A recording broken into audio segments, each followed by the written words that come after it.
More than 150 young people from communities across Massachusetts gathered at the State House last year to celebrate Kick Butts Day, a national day of activism where youth are empowered to talk with their legislators about their fight against the tobacco industry.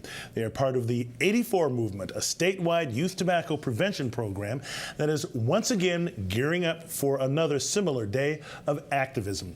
Two of the movement's leaders, Havo, Akobirshoeva, and Sarah Ryan from Holbrook, both high school juniors, join us this morning to tell us what they want to share with their legislators on Kick Butts today. Welcome to Urban Update. Thanks for coming in, ladies. Havo, you're from Holbrook, Sarah, and Havo, you're from Waltham. Got that right? Okay. Well, let's start out by just telling folks why you got involved. Sarah, you? Yeah. So a lot of my relatives smoked, and sometimes you talk about, it was a different time. You didn't know how dangerous these products were. And I fear that it's a similar situation with e-cigarettes. People are saying, oh, they're not dangerous, but the fact is that we don't know what the long-term effects are because they haven't been around long enough for us to have full research. Now, Hava, what about you? What motivated you to get involved in this? Well, I really wanted a source for me to be more active and for me to be more engaged in my community, and I found that the 84 movement and being involved in this was one of the best ways for me to let my voice be heard.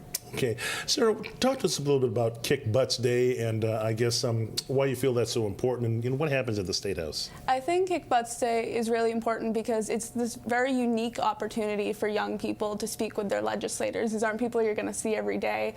So we go to a church across the street from the State House and we do a training on legislative visits and how to share your story. And then you get to go and meet with the people who are representing you in government and you get to tell them what your concerns are and those issues that are so personal to you, and I think that's a really powerful experience. Wow. Now, Havo, you spoke last year. Talk to me about the kind of response that you're trying to get from the state leaders.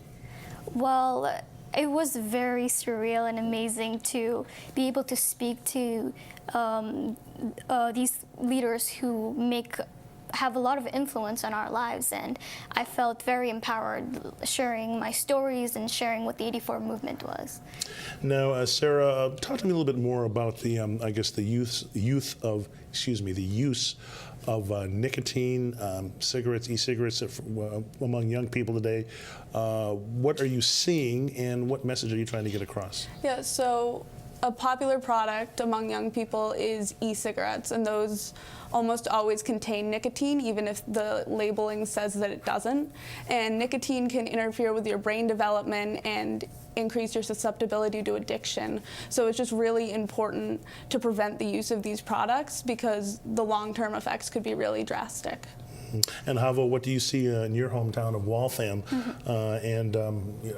First, what are you seeing, and what are you doing to get other kids involved? Well, so the main product, the substance that many high school students use are e-cigarettes, and after that goes for alcohol, but e-cigarette is the main concern within my community, and many people are using it, but there's also this misconception about them. And so me and a lot of my trailblazers and people in my community were doing, we did this Tobacco-Free Tuesday where we educated our peers on what the tobacco industry is doing and how they're targeting young people. How do the other kids respond when you guys get out there and campaign for this? I mean, do you get supporters? Do kids tease you? What kind of response do you get? All my friends were very supportive, and they were very proud of me, and they wanted to be more involved and learn more about what the tobacco industry was doing. And I was really glad to share the facts and also let them be part of the 84 movement. And speaking of 84, what does the 84 stand for? The 84 stands for the 84% of youth that did not smoke cigarettes when our movement began in 2007, and that number has since increased to 92%. Okay, all right. Now, Sarah, I understand that you're quite the journalist. Serve as editor-in-chief of your school newspaper. Is journalism in your future anywhere? I think that journalism is in my future. I think that actually kind of ties into what we do with the 84 because it's all about getting a message out there. Journalism is kind of about helping people get their message out there and to show the news and to show the stories. And with the 84, we're trying to show what's really going on and what's really going going on in our communities. And so they might not seem interrelated, but I think this is really preparing me for something big in the future. And Havo, I understand you have some interest in the global environment, and you have a passion for art as well. Oh yeah.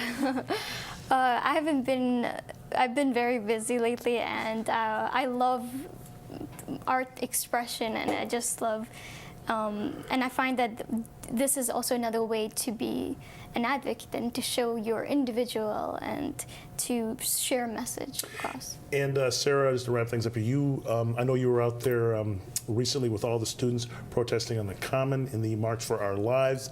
I guess, how does this, you're quite the political activist, both of you here.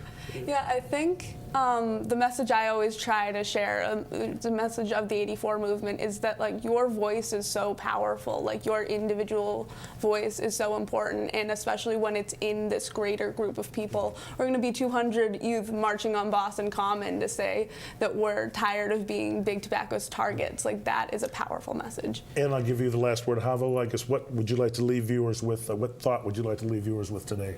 I just want to share that with so many young people coming together and being engaged in what is happening out there, it's things like these go out and will go down in history. And I'm very, it's very important for us to let our voices be heard. Okay, and we'll let it rest right there. Havo Akobirshoeva and Sarah Ryan. Can't believe I got that name right. Okay, well, that's it for this edition of Urban Update. For all of us here at Urban Update, I'm Byron Barnett. Have a very happy Easter Sunday, everyone.